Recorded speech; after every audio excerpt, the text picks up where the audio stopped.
I recently noticed that there has been an increased interest in family history, not only in the LDS Church but among non-members as well. People have a strong desire to understand their genealogical background and sometimes use this information to explain why they are the way they are. I too have a great interest in my own family history, but it wasn't until I was in my early 30s that I realized knowing my history could likely save my life. I was blessed to be born into a tight-knit family on both my mother and father's side, and there was a short time where I got to know my great-grandmothers. One thing I knew about my mom's grandmother was that she had a mastectomy on one side due to breast cancer. I never thought much about cancer when I was young. I just figured it was an unfortunate part of life, but the gravity of it hit me when I was in my early 20s and my own mother was diagnosed with breast cancer. Soon after she announced her diagnosis to the family, my grandmother also admitted that she had been battling cancer for a short time but hadn't told anyone yet. So we see a pattern there. This is 4 generations of my family. This is my great-grandmother who survived cancer. This is my grandmother and my mother who were diagnosed at the same time. And this is me. My mom's cancer was found early, and she went through 1 round of chemo and has been in remission ever since for 11 years now. But unfortunately, my grandmother's cancer had spread throughout her body before she sought treatment, and she passed away the same year she was diagnosed. About 5 years ago, my mom started doing some research and came across some information about something called BRCA1 and BRCA2 gene mutations.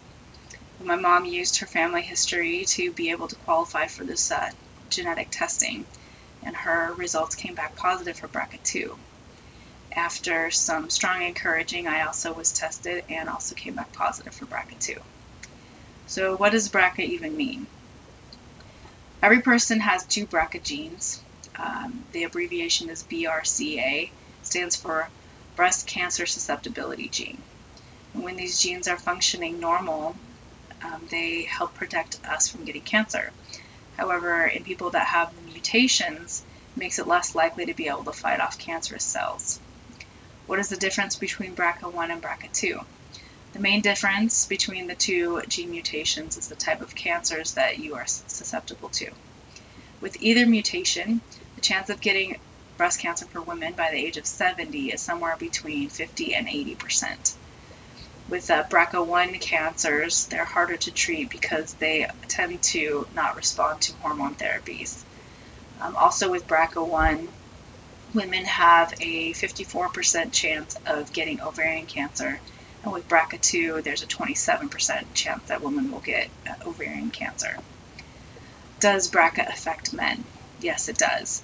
It does increase a man's chance of getting breast cancer slightly, which the chance for men is very low to begin with.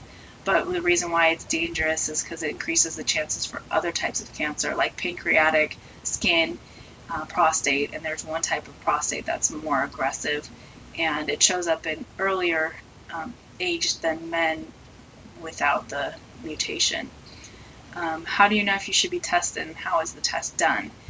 Just look at your family history. If you have a history, particularly on one side, of certain types of cancer, you should probably be tested, and it's a simple blood test. What do you do if you test positive? You should talk to your doctor about it and find out what your options are and be screened once a year. Women are recommended to start having mammograms when they are 40 generally, but if you have one of the BRCA mutations, you should start around age 30 to 35. There are also preventative measures that you can take. Many women opt to have a prophylactic mastectomy, which reduces the chance to get breast cancer by 95%. The most important thing you can do, though, is to educate yourself. There are always new studies and research coming out that can provide you with options.